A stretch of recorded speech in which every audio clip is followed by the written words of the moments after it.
Okay guys, today we're going to do a color grading tutorial specifically for weddings, but you can use it for all of your projects. What I discovered is that if you edit in adjustment layers like this, so we're just going to put, so basically I want to color grade kind of like this section. This is the section with the bride and the groom, if you will. And what I'm going to do is I'm only going to add one Lumetri color. If you actually just click color at the top, it'll bring the default Lumetri color up. For this adjustment layer. So you want to just make sure that this adjustment layer covers the area that you want it to cover, and basically like that, right? So this is going to be my green layer, so I'm just going to click on the greens right here, and this kind of targets all the greens. The first thing you want to do is you want to up the blur, so all the gray areas is the areas that it's not targeting, and you want it to obviously just show the green stuff, but have the edge kind of like blurred out, so it's not going to be too obvious. Alright, right there's decent. I might go a little bit higher, like around 13. I usually go between 13 and 25, just depending on the area. So yeah, basically now it's going to target the greens. You can mess around with these sliders, push it towards magenta. You just want to make sure that's not affecting anything else. What I usually do is I bring the green saturation down slightly, and then I push it towards the bluish pink area. Nothing too obvious, but I like my greens to have some nice blue in them. And then of course desaturated. One thing you don't want to do is you don't want to adjust just the darkness of the greens, because then you'll start to see some flickering in some shots. Keep the let me mute this. You want to keep the brightness like where it's at. So yeah, just reset that back down, and then if you want to change those later, I'll show you how to make those greens darker. But you never want to adjust individual brightness of a color, because you only want to affect the actual color. So you can even skew this towards the blue a little bit, and then maybe drop this down until you're happy with it. You don't want to do it too much. Always check yourself on the before and after, because your eyes are like, oh, I don't know if that's blue, but it really is blue. So just make sure you check it before and after. Anyways, that's what I do kind of for my greens. So let's start on our next adjustment layer, and we want to edit each color individually on its own adjustment layer. So that way, we can go back and we can click this on and off to see what we've done, or if we really don't like something. The next color is yellow. So green and yellow are the two primary colors that I'm going to edit.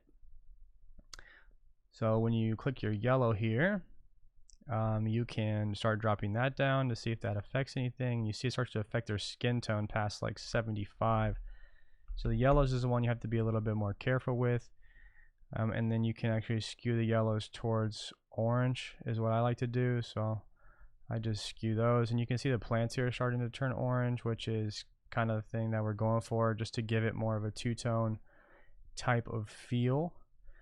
And since there's a red brick behind them, I could try the reds a little bit. So there's not a lot of yellow in this shot, so it's hard to really grade that yellow, but that's a pretty default setting. Is just skew it towards orange a little bit, and then drop the saturation on it.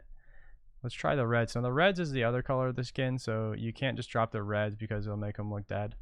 So you can't really do that, but you can change the skew of the red a little bit towards orange if you want it to be a warmer feel. You've got the green filter and the magenta filter here if you want to bring in some liveliness in those reds.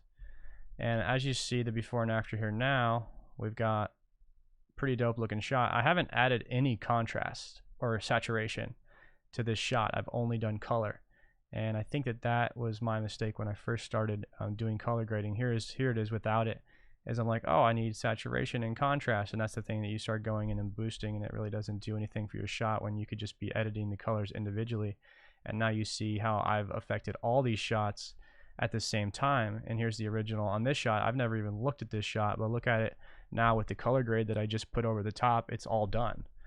I think that's pretty awesome. Like I don't know why I haven't been doing this from the start, but I guess it took me a while to learn. Anyways, so those are my three colors that I usually do. You can do one of these for every single color. There's 1, 2, 3, 4, 5, 6 colors, and then there's even the white color. What I do for my last layer to give it this kind of, I don't know, wedding-ish feel, but I do this for most of my videos, so I can't even say wedding, is I throw up this faded film filter on the last one to about 30, between 30 and 40, just depending on how I'm feeling that day. We'll say 35. Do something in the middle if it's outside. Outside you can get away with a little bit more, but now you see how like the blacks are just slightly milkier. So you get like this kind of faded film look, almost like a raw type of feel, I guess, to your shots.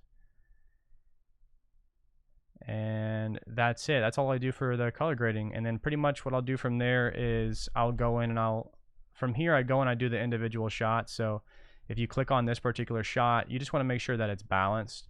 What I mean by that is, like, you know, make sure that your temperature is where you want it to be. It's not too warm, it's not too blue. If a shot needs a little bit more pink for some liveliness, you can throw that in there. If you like the yellowish feel. So like this, the difference between these two shots is this one is slightly more yellow.